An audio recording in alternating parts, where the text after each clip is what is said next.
or anything to hide their emotions. And that doesn't make sense, because we are all here to help each other. In war, we are made to cooperate to each other. So why we are all in pain and not all loving each other in some way? So one of the things that I discovered in my own life, going through all this pain, is that the main source of happiness and suffering is our own mind. And that's why we can feel so much pain, even being in a golden cage, like living in a palace. There's people, like billionaires, that take their lives.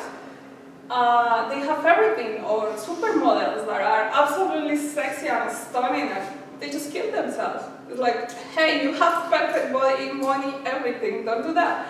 But if all the suffering comes from our own minds, no one else apart from us can help us, right? I can go to the shrink, I can take pills, but the pain is going to go inside me and grow and eat me, pretty much. It's like you feed your demons. So you have to, you have to face them. And that's to be a happiness magnet. This is how it works. This is how I see things in life. Life is going to kick you. Life is going to try to do horrible things to you, because that's nature. Nature has, I don't know, earthquakes and funny things that explode, and you know, that's the power of life. That's where we came from a big explosion. So we cannot expect life to be calm. So life is going to, it's going to shoot you with an arrow or with a bull or something. So you are going to have a problem. You are going to lose your job today in 10 minutes, or you are going to lose your family, or someone in your family is going to die, because everyone goes through all these things. That's the pain. But what we do is that we keep putting more and more pain, more arrows in our heart, in our mind, because we start thinking, if that happened to me, it's because I'm not worthy, because I'm not good enough, because I didn't do enough. So we keep putting more and more pain through our thoughts. So what I want to invite you is to do 3 very simple things that I call big, small, and clean. Big is every time I have a positive thought, I make it as big as possible. I don't think like, oh, I was lucky today. I say, I'm always lucky. I'm always lucky, not I'm always amazing. I'm always happy, not today. Then it's small. It's not like, I'm an idiot. I lost my job. No, I just had a bad day today. So it's different. Or I don't think I'm stupid. It's just today I'm tired. But that doesn't mean that I'm bad. So I try to be aware of my thoughts as much as I can, and be big with the positive ones, with my thoughts, and be very small with the negative ones, and then clean. And for me, clean is at night. I said, you know what? Fuck it, I don't care anymore. I don't care. It's time to go to bed. I don't want that monster in my brain, in my dreams. Because we keep thinking in our brains, but we are not aware of that. So I just clear, I just think the day is gone. There's no point in keep thinking about that bad things. I'm just going to appreciate that I'm alive and realize that the miracle of life is something that can disappear anytime, any moment. We could just die here, right now. So the only thing I want to always remember in my life is that it doesn't matter if it's good, it's bad, or something, I'm still alive. And that's the only opportunity that we have. Thank you.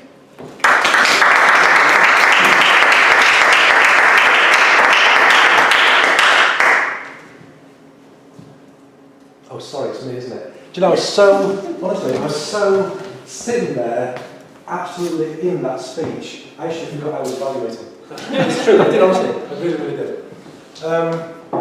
Can we start with the group feedback first, please? Because I was lost in that. Just say one thing. I thought it was lovely that you allowed yourself to be vulnerable, because that's really scary, but it allows you to connect with your audience. That's one thing. Thank you. More.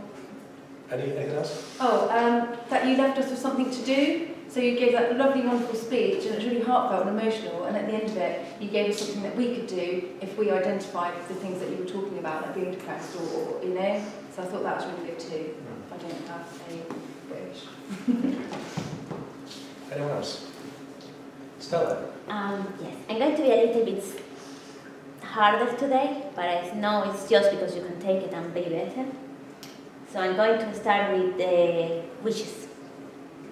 So first, I thought it was a bit of an over-illustration of pain. Like, we got the point. So sometimes it looks like you were going to move to the happiness, but you went back to the pain, and it was to a place where, like, yeah, okay, I'm feeling it. Why would you want me to feel that bad, you know?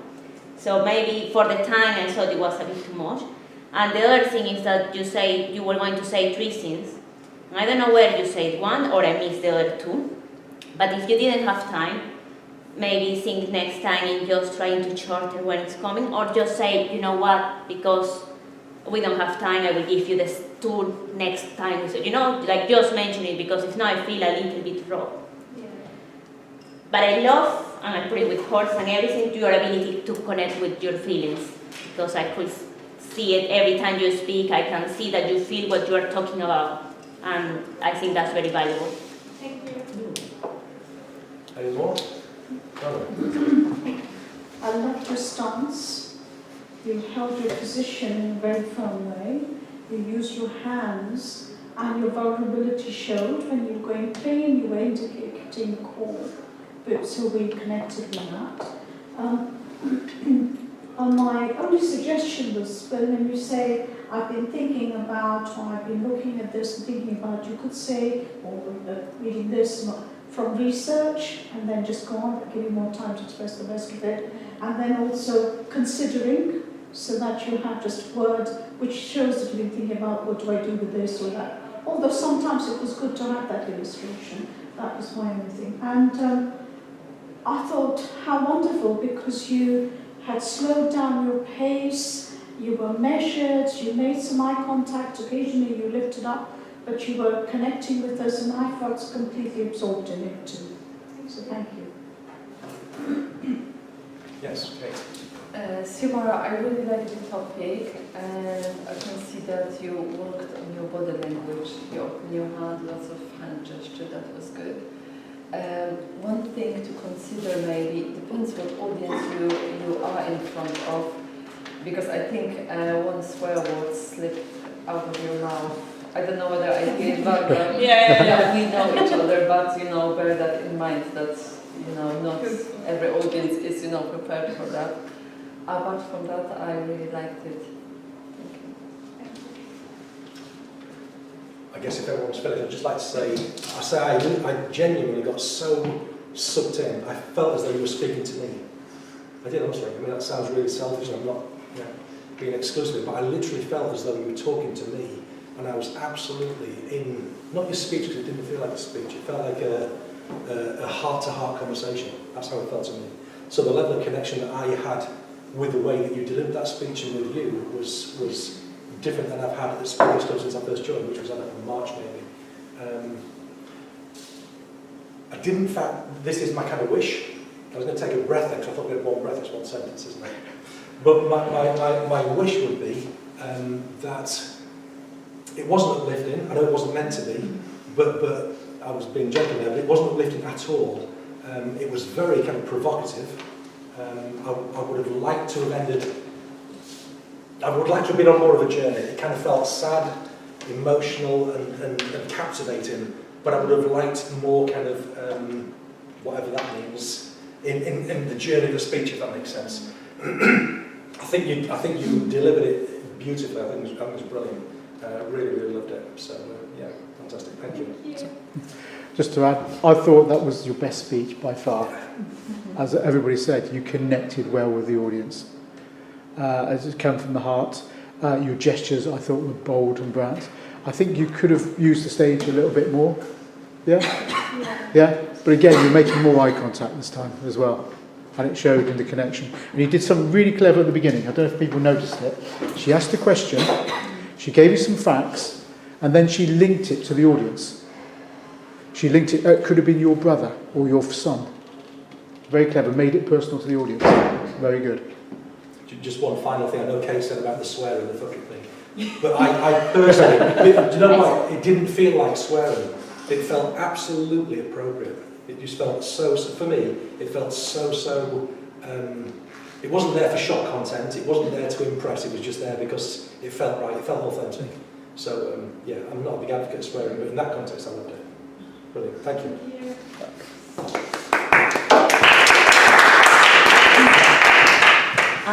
Before I start my speech, I will need a helper, please. I can help. Thank you very much. I need you. Alright. So, everyone needs to have a cookie. I like this one already. Yeah. Food, library. I saw, well, if they don't like the speech, I will buy them with food. So what's the speech title? How to control your cravings. How to control your cravings. How to control your cravings. Yeah.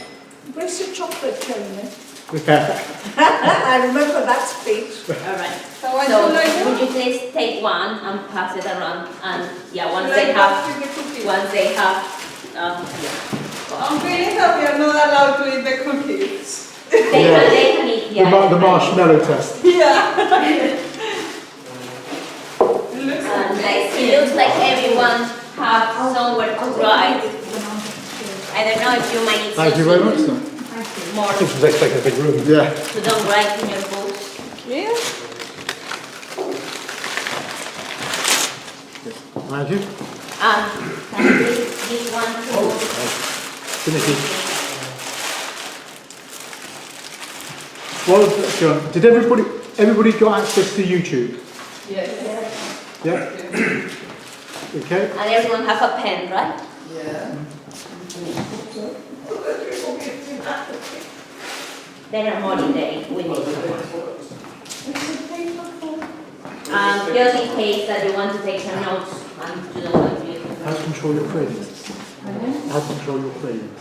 My cravings. Oh, okay. This one is for you. Oh, You're giving cookies. no, no, good thanks. I think you've got to have one in Oh, front sorry. of you. Yeah. Oh, sorry. It's like the marshmallow experiment. Yeah. That's like having a heckler, isn't it? One of the refusers. She's got two in front of her now.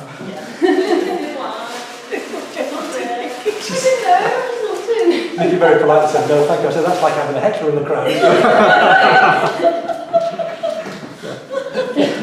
So, good evening. My speech today is titled How to Control Your Cravings. So, can you smell it? Yeah. Those are the cravings that's my biggest craving every day at work. And I don't know, well, according to Dr. Bear, it's not because it's a double chocolate cookie. And it's not because it is incredibly unresistible when at lunchtime it's just being taken out of the oven and it's still warm and it just melts in my mouth. According to Dr. Bear, when you have cravings, when I have cravings, when I go crazy every day, just thinking and dreaming about lunchtime so I can go and get my cookie, is because our body is missing something. So, for New Year, if you have any goals such as losing weight, be more healthy, or simply you just want to stop spending crazy amounts of money on cravings, as I do, I think this talk might provide certain valuable information for you. So one of the things that Dr. Berg says is that if you are craving sweet or sugar, it's because your body is not burning fat, it is working on sugar. And the way to, and basically it means that you have a deficiency of potassium. So how can you find potassium? Potassium is in a variety of foods. You have avocados, spinach, yogurt, coconut milk, and banana. Though I would recommend definitely go for the avocado and the spinach, because we need, according to Dr. Bear, we need 4,700 milligrams of potassium every day. And the bananas only have 400, plus all the sugar that comes with it, while the avocado have around 1,040 milligrams. So you can definitely take your intake, go to place much easier if you have a salad with spinach, avocado, maybe have a little bit of yogurt to the salad. Other thing that I recommend if you are craving sugar or sweet is just to have some tryptophan. And this is because your adrenals might be fatigued due to stress, so you can provide them with some serotonin when you have a bit of tryptophan. In the same way, if you crave chocolate, he recommends to have some tryptophan, again, to provide some serotonin so you get some pleasure, though he says that it can be due to the lack of magnesium as well. And the magnesium itself helps to produce tryptophan in your body, which will create serotonin, which will give you pleasure, and you will want it to crave chocolate. And some foods that have magnesium are pumpkin seeds, avocado, spinach again, and bananas. So notice that some of these foods keep repeating themselves. Black beans are other ones. Then if you crave fats, it's because your liver and your gallbladder are not really processing it and not absorbing the fat. So basically, if you give some bite to your body, and it's a chain I didn't bring it, but I have, they sell it, it's a you can buy something called ox bite, just to help your body, your liver and your gallbladder to actually absorb the fat, so it doesn't keep craving. Now, if you are the kind of person, and I think Alistair is one of those, that craves starch, and I mention it because of the fat and the starch in the nuggets every morning. Oh yeah. But basically he says that you're missing is, what are you missing? You're missing something, my friend, definitely. It's vitamin, so much deficiency. It's vitamin B. So basically, you can get some vitamin B in nutritional yeast. It's the best way, it's a natural way to get it. You can just put some nutritional yeast in your yogurt or put some in your soup, and it will give it like a cheesy taste to it. Anyway, and you can have L-tryptophan again. So basically, if you have any craving, have L-tryptophan. So what I would like you to get with this is that it is not our cravings, it's not something that we need to fight. It's basically your body is telling you something, it's giving you information, hey, I need this. And we might be processing it in a way thinking that it is something else, like sugar, like starch, which is not the case. So if we just take certain steps to actually make sure that we give our body what it needs, it won't be controlling us. We will be in control of it. So in this case, just to repeat, if you crave sweets, you can have tryptophan or potassium. And it is important that if you decide to have some potassium, don't you get potassium pills, because it comes with food and your body must have a balance. So if you don't get it with everything else, you might create an imbalance, getting too much of that mineral. The next thing was chocolate just gets some magnesium and a tryptophan. For fat, get some bile, and for starches, get some vitamin B that you can get with nutritional yeast. it is important to understand that basically you can get all these with vegetables, with fish, meat, with eggs. So with natural food, just look for the things that are already in nature, that the human being haven't made. And because we won't be able to eat all the minerals that we need in one meal, because it will be a crazy festin that will last probably a week, or a day if it's my husband maybe. There are other ways for you to get, so you could easily just juice your fruits to make sure that you get all the minerals, so that in a table full of vegetables, you can convert it into a glass of juice, which will make much easier for you to get all the minerals, or just get concentrates of the food, such as wheatgrass in powder that you can just put with your water. So that's it for tonight. What I wanted to leave you with is to understand that to control your cravings, you only need to give your body what it needs. Thank you.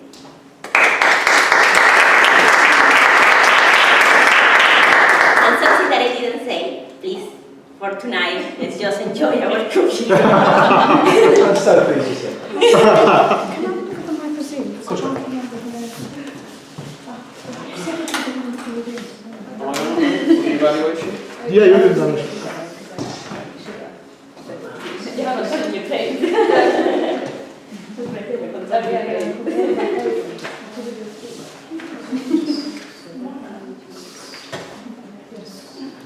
Six. I'm not excellent. Am I 3? You are 3. Sorry, I'm sorry. No worries. So that was Stella's speech.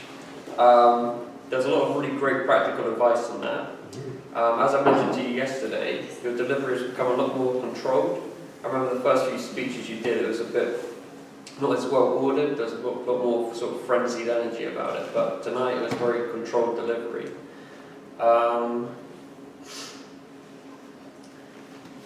So that's a start, you know, your delivery's gone a lot better. The only kind of wish I have about it is I felt there's a lot of technical terms, and at one point I felt like it was a bit like information overload. I couldn't remember all the terms you used. So that's the only thing that I felt that maybe not use so many different technical terms. That may just be me though. I haven't heard of a lot of those terms before. The other thing I noticed you did really well was your eye contact. And it's like, it was really great. We went around the whole room, I think. I think everyone felt like they got really good eye contact. And finally, you told me what I really need in my life, and that's vitamin B. So, thank you. Is there any other feedback? See you tomorrow. I really like how you handle when you forget a little bit of the speed.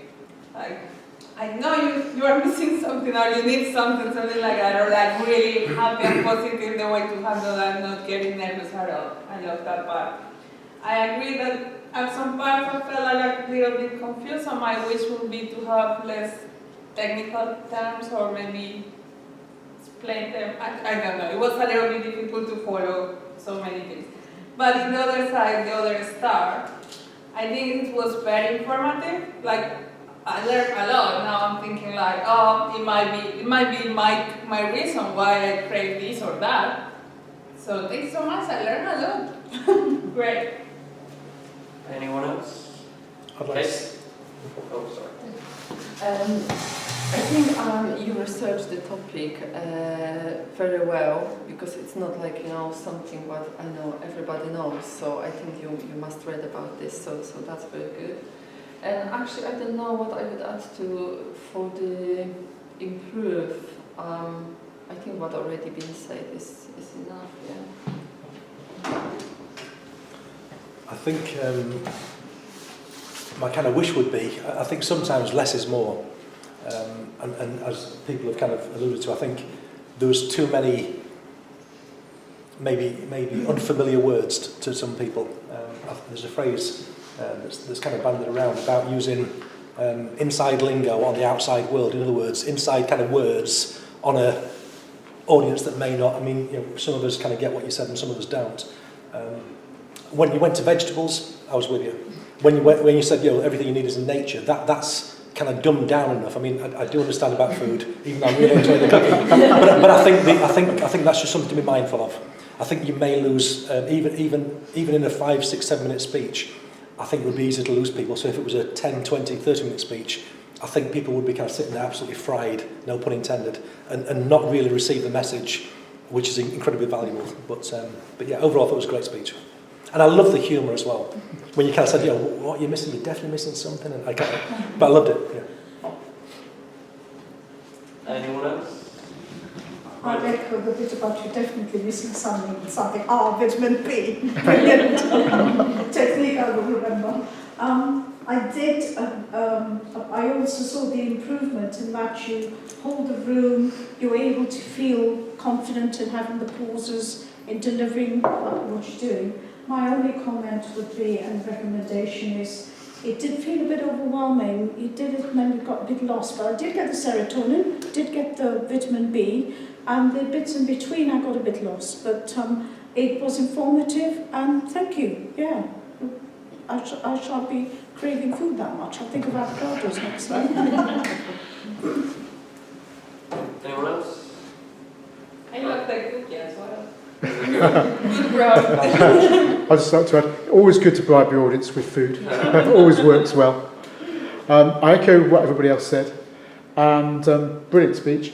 The only thing I would suggest is you had so much material there, you could have actually just concentrated on cravings of chocolate or cravings for cookies. Just narrowed it down to really, and sort of you could then sort of engage the audience a lot more, ask a few more questions. Do you know what I found very confusing? Was the fact that my module for today said that you needed to control information, statistics, and whatever, and I didn't know how much was requested, so that's why I made the whole speech. Statistical. Statistic information, so I didn't know how to find a balance, I think that was my problem. Yeah, that's a good point. Yep, great job.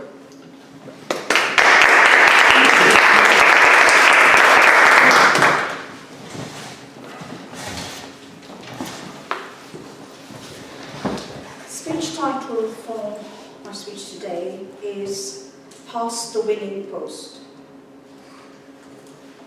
I'm sure all of you have been in school at some point in your lives. Do you ever remember having competitions in schools? Having a team? Yes? Mm-hmm. Yeah, having a team, okay. So we're going back to my school days. I was in the yellow team, and there was a red team, a blue and a green. But the blue and green didn't figure much, because there was always a split between the red and the yellow.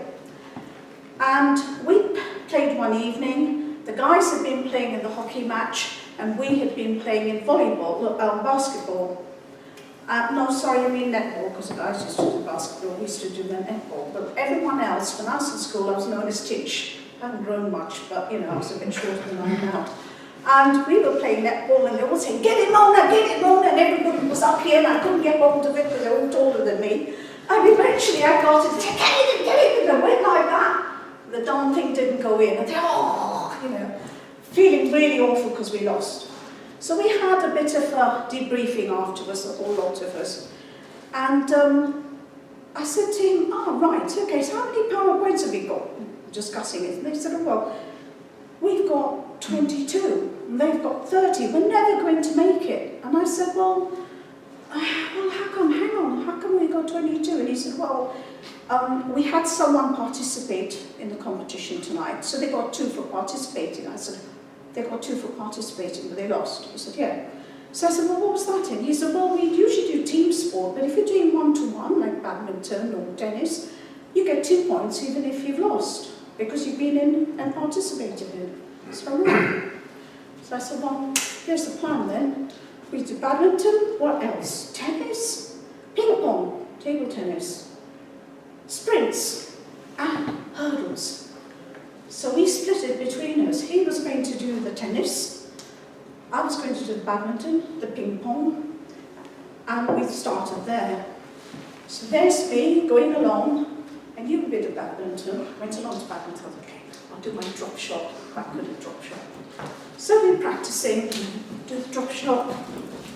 Do that bit. Come a bit forward. Go over there. And then they say, right, play. And before I know it's whack! And the shuttlecock's down there. Whack! And all I seem to be doing is looking at the shuttlecock. It wasn't long before I'd lost. And she'd won. And I thought, oh well, remember, 2 points, that was the plan. Next bit, ping pong. And there's this girl going, I'm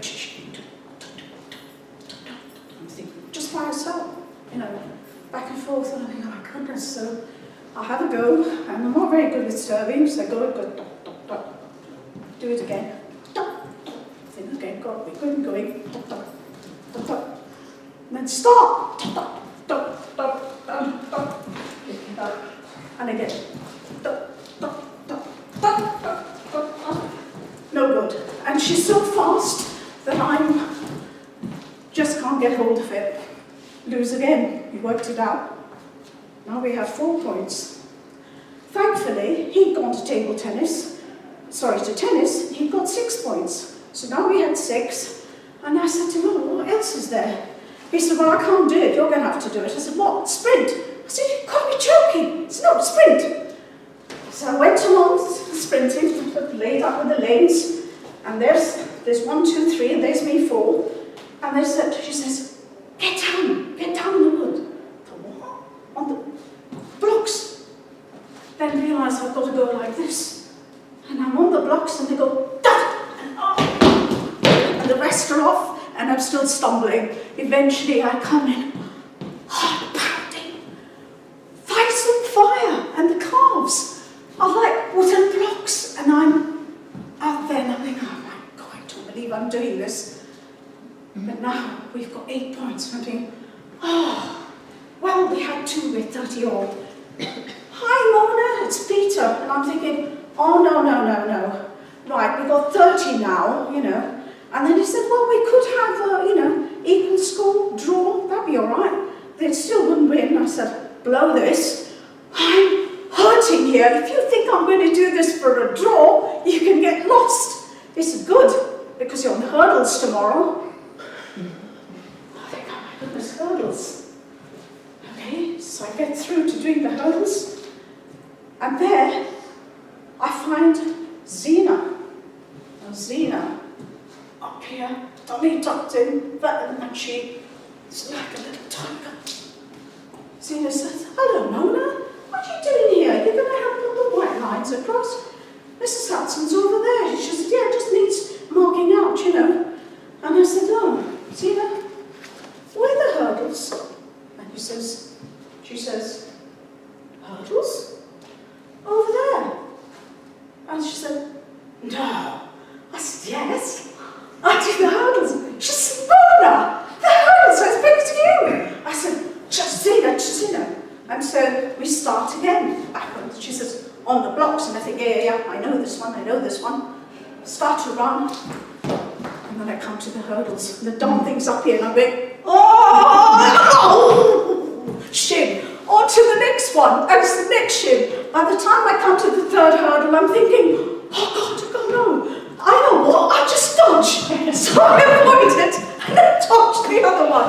We come to the end, and there we have it. There's a whole audience going, and the guy says, here comes the joker in the pack, Mona De Silva. And I think, oh, well, there's the best thing like that. And I go through, they think we're larking about. So there you have it. We end up with 10 points, and we win and beat the red team. But we won through strategy. We won through a game changer. Through the ridicule, through the pain, and through the little bit of practice and know-how. The main thing is, you have to think of the bigger plan.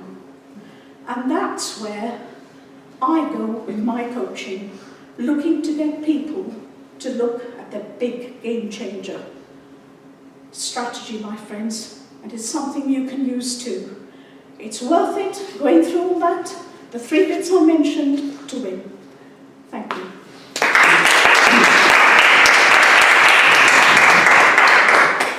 Oh my God, I'm exhausted. At least you are warm now.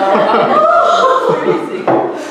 So thank you, Mona, for your speech. That was very good speech, I have to say. I really enjoyed it. I actually didn't listen you as you doing speech. I just listened to your story. So I was very involved in all the sport activities. And actually you picked up a very interesting story, which actually involved your body language, lots of body language, and your vocal variety. So that was very well delivered. Actually, I think that's what they say, that most of the story is delivered by body language, and I think that, yeah, if not your posture and gesture, I think, it wouldn't be a story really. So that was very good. And also in the beginning you played on our imagination, on our memory. You asked us to kind of go back to our school time. So that was very, very good as well. Anyone else something to add? Samara? Thank you so much, Mona. I love the sound effects. Okay, you have a natural talent for that, for the table tennis, like, I don't know even how you do it. Yeah. It's just amazing how you put yourself in the story.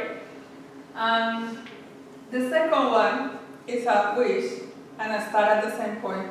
I thought you had a strong ending when you said, this is what I do with my coaching, but then you added a couple of extra sentences, and I think it lost its power, so it was like a mix.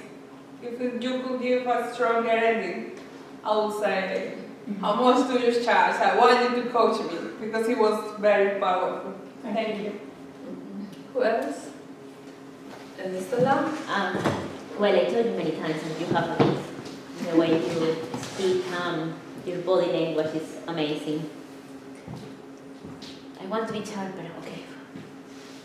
Okay, well, the first thing is, I miss you tonight because you were just looking over that side and you didn't look over this side until the end. I looked at you. I felt. She looked at me. That's what I say, I miss you, no, I miss you. At the end we did I connect. probably, But, yeah. I was trying to go around, but I was just watching up and I look at this. Yeah. Okay, yeah. Fair dues. And this is not going to be very sharp story, it's actually about yesterday. I'm super happy that you feel confident with us, but I would like you to understand that you have an amazing power, that you are a star. So yesterday was your body language, and you could have shown all that wonderful things, the magic that you always show here.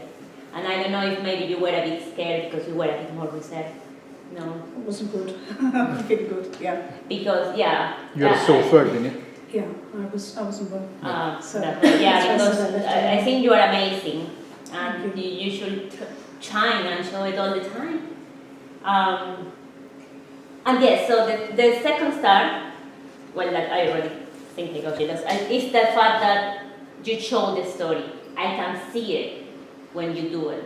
When you run and when you do everything, I can see everything you are saying. I can even show this woman how she was all dressed when she was walking. I imagine the little skirt, everything. And you have an amazing sense of humor. Like even you laugh yourself with your own jokes. I think that's awesome. So yeah, that's. Thank you. Anyone to add any more comments? I think the only thing for me, I love the way you're so animated and you kind of create pictures, but I got a little bit lost in the middle because there was so much, you were not manic, but it was the most animated I'd seen you. And again, I think maybe just a little bit less for me would have been a little bit more, if that makes sense. I loved all the things, and again, as you were running and hurdling and shin, and then the next one and shin, and then running round, I was completely with you, but I just think there was so much going on, I was kind of almost struggling to keep up. Maybe the odd pause would have been nice, not sure. But yeah, I love the energy. Great, actually. Yeah, I thought it was a marvellous speech. As Tony says, great energy. Absolutely. And I loved the bit about the ping pong because you felt you were there. But, you know, when he did beep, beep, beep, you know, can't even do it. Blah, blah, blah, whatever it is. Like when she almost fell. Yeah. Absolutely felt that. Just one minor suggestion. At one point, you turned your back on the audience. When you look on the video, you'll see. Yeah. I know it's difficult because you were sort of trying to sort of like do that, but if you can try and avoid, always face the audience, even if you're doing something different, if you can. Look forward to the next story. I mean, this is becoming a Jack and Ori session, this is. I like the comment that you made about the ending, because actually, Tony, that was something you said about another one I did, but that just where it was fine. So I think I'm going to work on my endings in a way. I think I try to detract from doing what I do by doing it in that sort of way, because I don't feel like I want to. It's not about selling that bit, but so I felt I had to, you know, I'd already planned doing it before you said it. Yeah. And I think that's why I tend to add something else, because I tend to feel that that's overpowering or too strong. I suppose something I've got to learn is it's okay to do that. Yeah. Does that make sense? Yeah. Because you pointed that out for me last time, remember? I remember, do you? Yeah, and you've just, so I will take that on board. Yeah. You know, when you said yes, I won't. No, it was a perfect ending. You added more to the story. It's so good to have that feedback, because then I think it's about me not overcome, but feeling, well, I'll just adjust it. So, do you know what I mean? When I don't need to. Is that what you were saying to me, wasn't it? And so were you. So I shall do that. So do relish that. So that was a very good speech, Mana. Thank you very much. Thank Thank you. you. And by the way, that was true, you know. The hurdle bit or all of it? Oh, really all of it! Yeah, it doesn't sound like you could make it. Sorry. Have you chosen a title yet? Well, one's just come to mind, and no pun intended. But it's called Orgasms, the Lottery, and Thought. It's the best I've got. It was at that hotel. It's the best I've got. Orgasms, The Lottery, lottery, and Thought. and thought. It better be as good as the title. I'm guessing everybody knows about the lottery and orgasms and thought, to a degree. Can someone help me out here, because I'm struggling with it? I was just trying to think, what was that film? There was a lady called, I think it was Meg Ryan. Oh, Do you remember? Harry Met Sally. I thought it was. I didn't want to get it wrong, so when Harry Met Sally, does everyone remember the film? Yeah. Can you explain just briefly the film in 10 seconds? Okay, she sits in the restaurant cafe and she does a fake orgasm to Harry to show him what, I don't know, what she does when she has an orgasm, I guess. Now so that's the kind of content of the film. So this is the first part. Now this might shock people, horrify people, everyone might think you are joking. But I'd like some audience participation. Male or female? Colombian style. Who would like to be a... No, put those fingers up. Who would like to be a brave volunteer? Appreciate that. Would you like to come to the front? Yeah.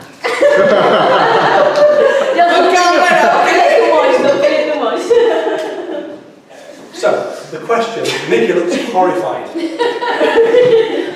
But if I can just explain what I'd like to do. So there's three parts to the talk. The first one is orgasms, and that's the kind of where it kind of finishes, so you can relax to a degree. The second part is the lottery, and then the third part is thought. So the part I'd like to speak to with you about, and maybe one or two other people if we've got time, is the lottery. Supposing you woke up in the morning, and I don't know where you'd find it. You maybe look on your phone, or you get an email, or a text, or something. And I want you to make, this is where it kind of links to the orgasm, I'd like you to make the noise or the gesture or the space or the something that you've won £10 million. So you get out your phone and you go...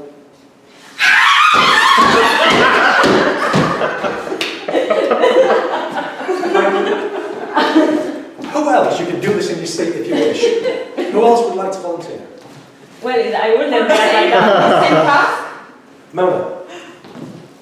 So you literally look at your phone or your laptop and you find there's a thing saying you have, Mona, suddenly you have won £10 million.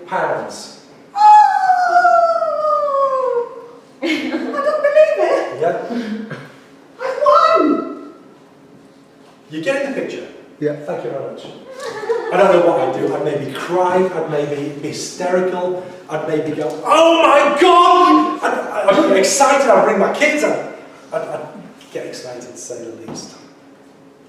I'd do my, I don't know if I would do that face or not, but I'd be very excited. Thought is the third part. Does anyone else want to play that game or not? No one wants to do the orgasm thing for a bit of fun? No takers, okay. Just me. My orgasm would be like the lottery.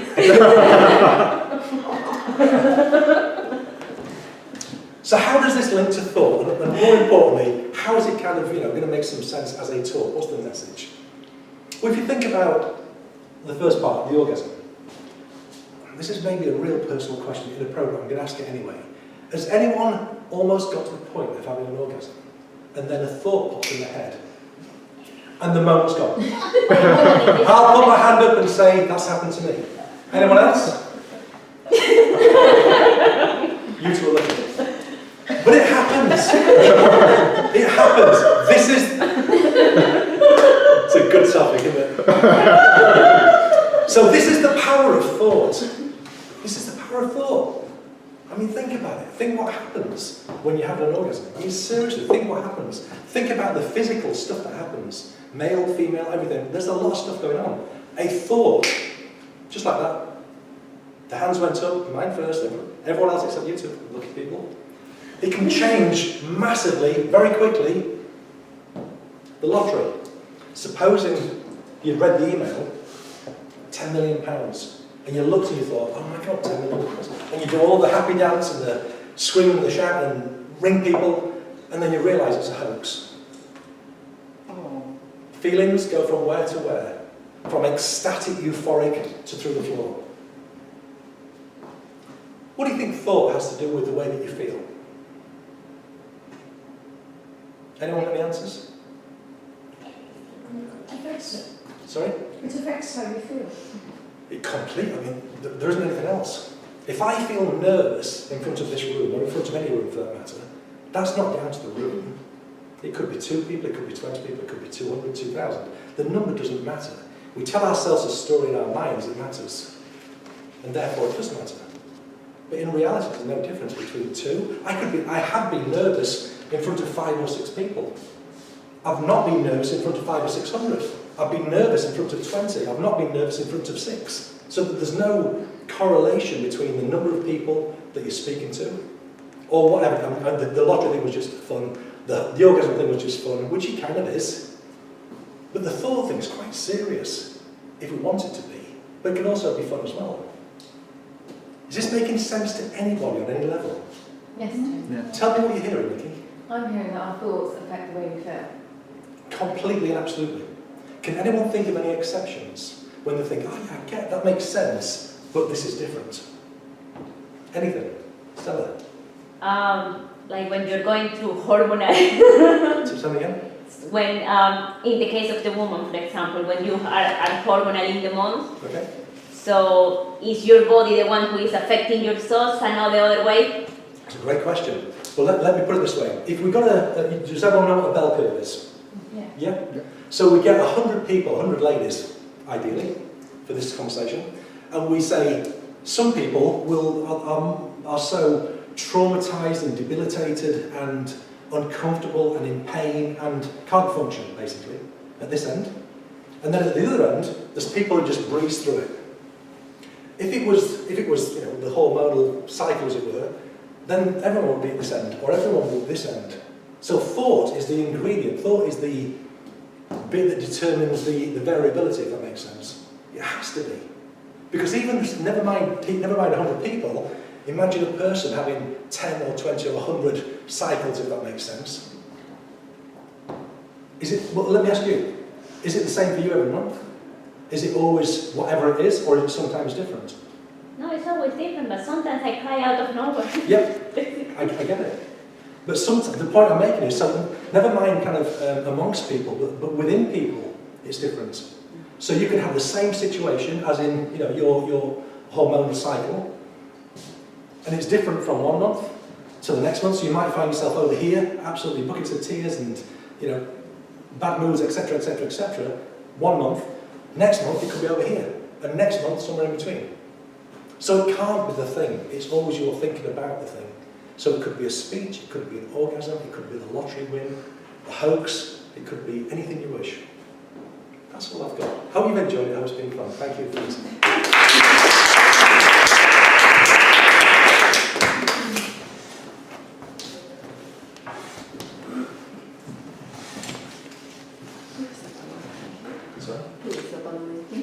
See you tomorrow. Get your own back, don't you?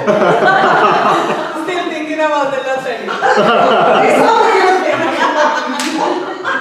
The lottery. Thank you so much, Toneti. That was amazing. I was just writing my note. I think what I loved the most was how you find out what was the objection in the room. Like, I've never seen anything like that. Like, who here has a different example or think that it's not like that?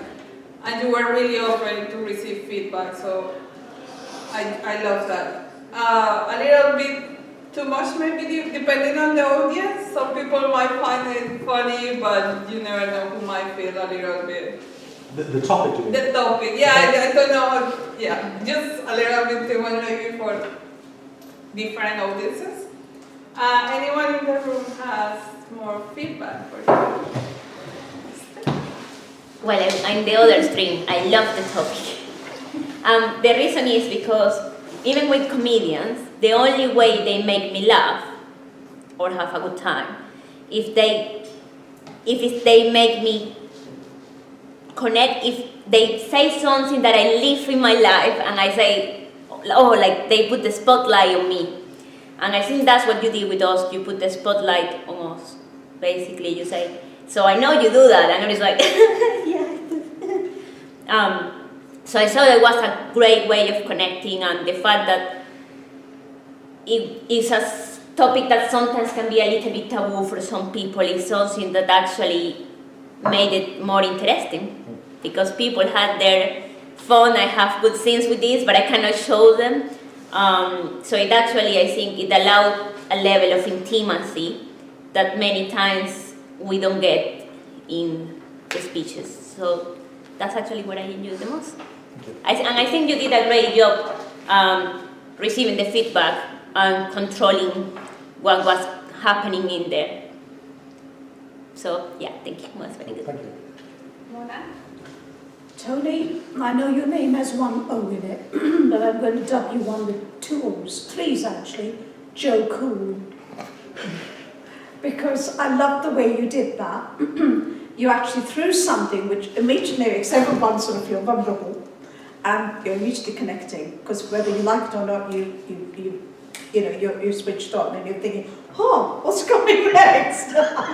So I love that start to it, and yes, you need to know your audience, but I think even if you didn't, they'd all be there, some of them back here, some of them look that way. And I like the way you let it grow. It was a novel way everyone sort of interacting. And the lottery, and then you're not winning the lottery, and showing how thought can affect you. So you did show the swaying of it very simply. I did like the interaction, and I felt it was more participative, but a speech all the same. So thank you. Thank you. Stella again. No, I just thought of one more. I know you didn't prepare. So the fact that I think it was very clever, the fact that you basically use us to do your speech and kind of contribute to it. And I could imagine if it was like a seminar and it happens ever to you, you will be like the refreshing break between scenes just to disconnect the mind and laugh about it. So I thought that was pretty smart. Thank you. I like I really like the bit when you ask Nikki what she understands, what she is hearing. Then kind of you make the audience make us, oh, I better hear really, so there's no one, bored or thinking about something else, you kind of, you be alerted, so, kind of woke us up. So I like that trick. Yeah, very good. Thank you. I just have another start. I just realized that you use a great hook. Like at the end, you were talking about controlling your thoughts, right? Which is like normal topic. But if you start with that, everyone is like, oh, again? Like, and that's a recurrent topic, but you start with lottery and orgasm. So everyone loves those things, so I love that book. Yeah. And when he took you out and everyone saw you were going to do an orgasm. I thought you were going to say, now we know how I started, or something like that. Because he couldn't start with the lottery and he was like, no, orgasm, I need a volunteer. Like, she's going to have an orgasm. Anyone has more feedback? Yeah, absolutely brilliant. Very engaging. You had a conversation with the audience. You were moving around. You were in total control. You were in total mastery of it. I can't think of anything to add to it, quite honestly, except I thought you were going to steal my favourite joke, the 3 orgasms. What is your joke? No, I'm not telling it now. I'm not drunk enough to tell it now. Turn off the camera for a moment. Anyway, yeah, I thought it was sort of masterful. And what Kate picked up on was sort of, making people listen, but I thought it was another device. It was actually checking with the audience that you heard your message, which was really good. Because that's effectively, because then if they hadn't heard your message, you could then adapt it. And the fact you felt so comfortable up there. Now, did you feel nervous? No. I did, here's the thought again. On the way here I did. Because I'm thinking, oh my God, I often am not prepared. And it's 4 or 5 o'clock before I think, I know what I'm going to do. But this week, I'm driving here thinking, I haven't got a title, I haven't got a thing. So I was thinking all the way here.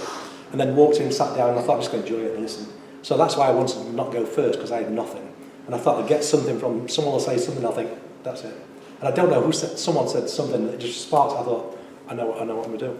And then the lottery thing just came in, and then, I don't know, yeah, so I wasn't nervous at all doing it, but I was nervous on the way here thinking about the lack of preparation. Yeah. I thought that was brilliant. I really did, especially for an unprepared speech. You were just really smooth and really engaging. It was really interesting, and you were just like professional. It was great. Well done. Thank you. Well done, thank you. Thank you.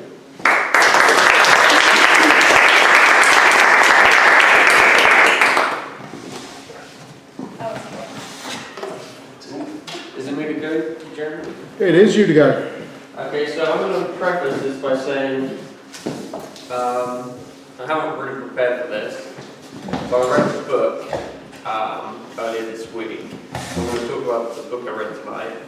I only got a few hours sleep last night, so I'm feeling pretty done in. So if this makes any sense, I'm going to be really pleased with myself. The book I read was called How to Rewire Your Anxious Brain, something that I need to work on. And in it there's a story about how there's a lady who has Korsakoff syndrome, which means her cortex can't form any memories. And as a result of this, she can't remember who her doctor is. And one day, as an experiment, her doctor shakes her hand, but he has a pin in it. And so, as he shakes her hand, she's in a lot of pain. But because she has Korsakoff syndrome, her cortex doesn't generate a memory. But what's really interesting is the next day, the doctor goes up to her, shakes her hand, or he goes up to shake it, but instinctively she pulls back. And she claims that she's never met the doctor before, and she couldn't provide an explanation for why she pulled away. And so the biggest thing I got from this book, and the point of that story, is that our brain actually stores memories in more than one location. The cortex, which, by the way, in case I don't want to lose any of you, is like the front part of our brain. And it's responsible for our conscious thoughts. And it's responsible for any images we generate in our brain. And so, in this book, it claims that we also store memories in our amygdala. And to give you a demonstration, you can actually locate where your amygdala is right now. So if you were to, let me get this right, if you were to point your finger out in front of your right eye, you can do this